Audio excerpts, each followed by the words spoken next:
is in the gift that he have. But how did he know so much young as he is and he ain't been nowhere? He ain't never done nothing. How did he, it's a gift. It's a gift. All of God's men don't go to no church to get God's message.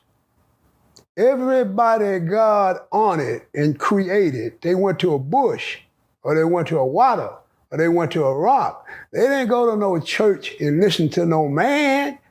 That's real. No, that's real. All right, Shalom. There's a brother Nahalia from the GMS Orlando camp. I want to start off by giving all praise, honor, and glory to Yahweh, Bahashem, Yahweh Shai, Bahashem, Rokah Kodash. Double honors to the apostles and the elders of Great Millstone Heart, the elders of Yasher Allah, and the sincere salutations to all you Akim, who are preaching this word and believing this word, and to the Akwath who are believing this word in all truth and in sincerity.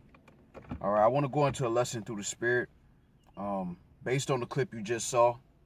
All right, and I want to go into a lesson on it, and I'll begin with this precept. All right, this is Amos chapter 2 and verse 11. And it reads, "And I raised up of your sons for prophets, and of your young men for Nazarites. Is it not even thus, O ye children of Israel, saith the Lord?" Now in the NLT it says, "I chose some of your sons to be prophets, and others to be Nazarites. Can you deny this, my people of Israel? Asked the Lord."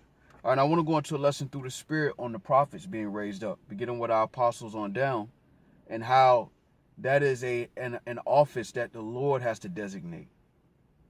You know, when you look at the history, and I'll get a couple of accounts through the Spirit, the Lord raised up those men.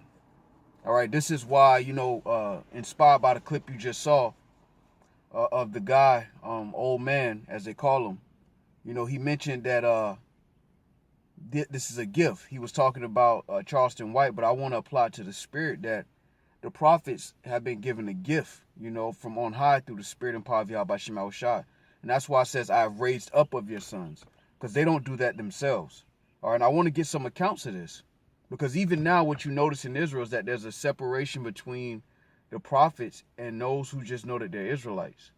You know, and when I say that, I mean that you have camps that are focused on teaching Israel the culture, but then you have the prophets who are set up to speak about prophecy. All right. Now I want to get some of the accounts through the Spirit, and I'll start with 1 Samuel chapter 3 and verse 20, because that's a high office. As a matter of fact, I'll start here. All right, because when you look historically, you know, the king always had a prophet alongside him. But before I go there, I actually want to go to 2 Chronicles chapter 36 and verse 15. It says, "And the Lord power of their fathers sent them by his messengers, rising up betimes and sending, because he had compassion on his people and on his dwelling place. But they mocked the messengers of God, Yahweh Shema Shai, and despised his words, and misused his prophets, until the wrath of the Lord arose against his people, till there was no remedy."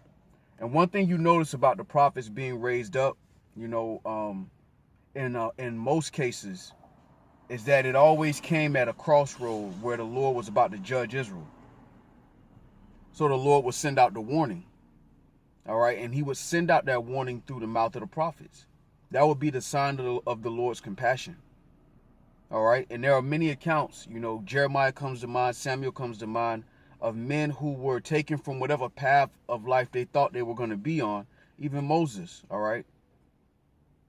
They were taken from those paths and they were given an office from Yahweh Shema Shai. All right, as a matter of fact, let's go to Jeremiah, the 1st chapter. All right, and let's get the words of the Lord to Jeremiah. You know, because this isn't something that you can will yourself to. You know, ultimately it has to be given to you from on high. All right, and if it's not, then you won't understand this. This will fall on deaf ears. You know, that's why the scriptures describe those who have the breath. You know, those who have the skin upon them, but no breath. The breath is really the understanding, and the understanding comes from hearing the words, and the hearing of the words comes from the ones who have been given the ability to speak the words of Yahweh Shema Shai. All right, so real quick, this is Jeremiah chapter 1 and verse 4. It says, Then the word of the Lord came unto me, saying, Before I formed thee in the belly, I knew thee. And before thou camest forth out of the womb, I sanctified thee, and I ordained thee a prophet unto the nations. And what you notice about that is, Apostle Gabar, our beloved apostle, goes into this often.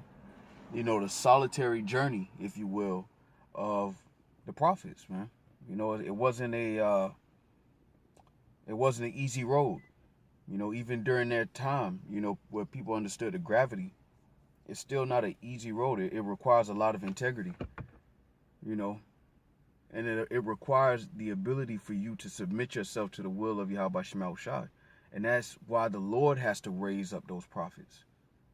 They have to be given that spirit from on high. Lord willing, we be a part of that number to speak the words of the Lord and to remain.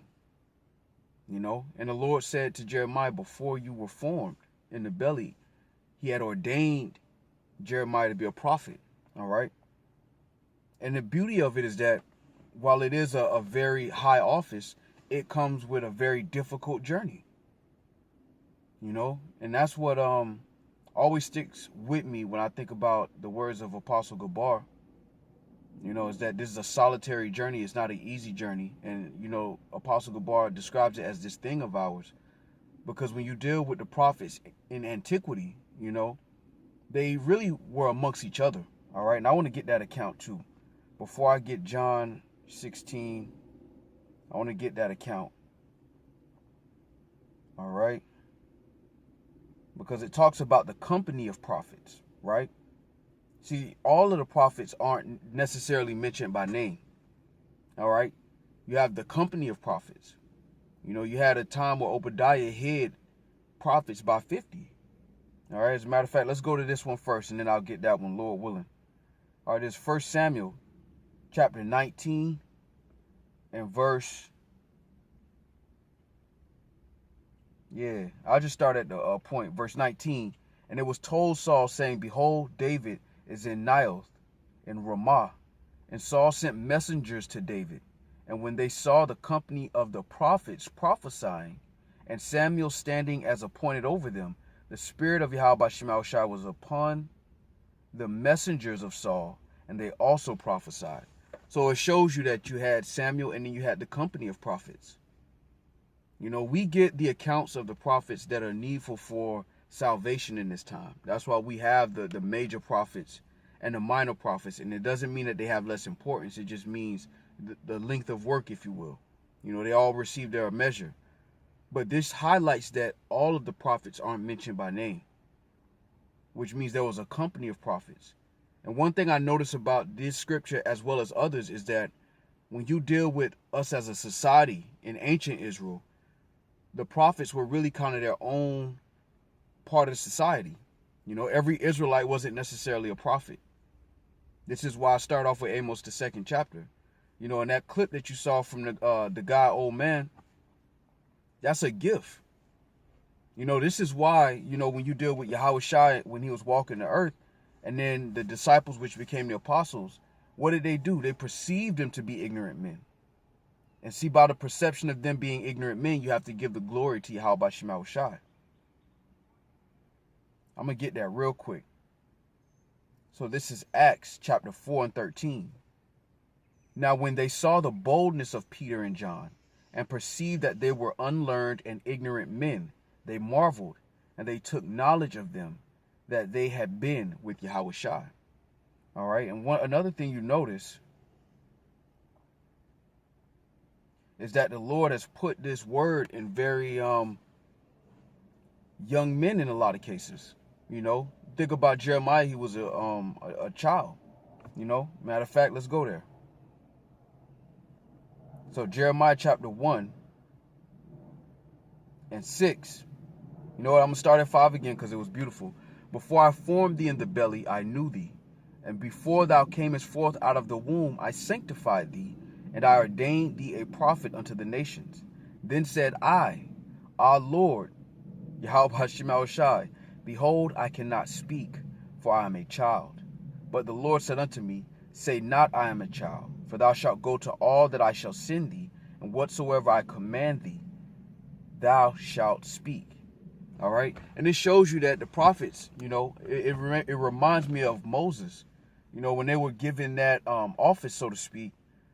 A lot of them, they didn't want it,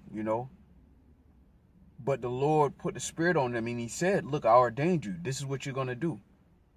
And that's why this road requires a level of sacrifice, because you have to leave off whatever ambition you thought you had concerning what you wanted to be in this world, and then you have to serve the Lord. And a lot of our people say it's vain to serve the Lord, but the elect are preordained, meaning they didn't choose the Lord chose them. All right, as a matter of fact, it reminds me, this is John chapter 16. It's like John chapter 15 and verse 16. It says, ye have not chosen me, but I have chosen you and ordained you, that ye should go and bring forth fruit, and that your fruit should remain, that whatsoever ye shall ask of the Father in my name, he may give it you. Beautiful, And it's beautiful through the Spirit, because again, the Lord always highlighted, particularly in 2 Chronicles, the 36th chapter, that this was the Lord's mercy. His compassion was sending the prophets to warn our people, to tell our people, look, stop. Things are about to change in a lot of cases. And then you have other cases where, the scriptures talk about the king being ordained, all right, and then the prophet being ordained, all right, because the Lord chose both, and that's an office that you can't will yourself to. It has to be given to you through the Spirit. It reminds me of Apostle Tahar saying this often, our beloved apostles, that this is a company of prophets, a school of prophets, if you will. Lord willing, we be a part of that number. Because there were many prophets mentioned in the scriptures that we don't know their names. We don't know them by name. Some of them we know them by account, but we don't necessarily know them all by name. And that should give you a more broader understanding of the prophets. It wasn't a handful of them. It's almost pretty much another class of our people in Israel, because the Lord will raise them up. Let me get this real quick, because I mentioned it. So I want to get one of the accounts, and I'll just get this one in Kings. This is 1 Kings chapter 19 and 16. It says, and Jehu the son of Nimshi shalt thou anoint to be king over Israel, and Elisha the son of Shaphat of Abal-Mohala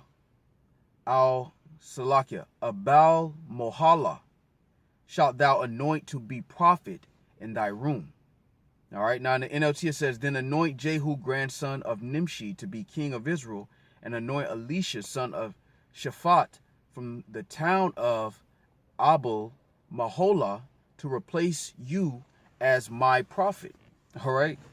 So again, the prophets were ordained. They were anointed. They didn't just wake up one day and just decide this is what they're going to do. Now, you had accounts like Jeremiah where you had the false prophets, and a lot of those pastors in those churches, if not all of them, are part of that false prophecies of peace when we're in a time of war. All right. But when you look at the prophets in general, they were ordained. They were given a gift from on high. In that clip that I saw from this guy from this podcast earlier, it reminded me of that through the Spirit. That the Lord ordained particular Israelites to speak the word, because one of the words, the ways to describe prophets, before they were called prophets, they were called seers. All right. They were called seers. Matter of fact, let's go here.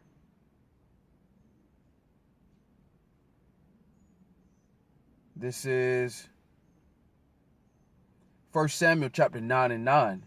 It reads, before time in Israel, when a man went to inquire of Yahweh by Shema Shai, thus he spake, come and let us go to the seer. For he that is now called a prophet was before time called a seer. Now that's very spiritual, because what did the Lord say? He raised up watchmen. And watchmen are able to do what? They're able to see the vision and report the vision. This is why our apostles talk about us understanding more than our forefathers did back then, because now we have a better understanding of the scriptures that we're reading as opposed to back then. All right? That glass darkened. You know, as we get closer to the end, things become more clear. And the same men who wrote those accounts, those books, are back now if you can receive it. Some of those men are back now. Some of them are in the spirit world, but some of them are back now. You know? Because the elect are amongst the living, but the elect are also sleeping as well. Concerning the laborers, concerning the prophets. You know, so real quick. Again, this is 1 Samuel chapter 9 and 9. And I'll just get the end of it. It says, let us go to the seer. For he that is now called a prophet was before time called a seer. Now in the Hebrew, that word for seer is ra'ah,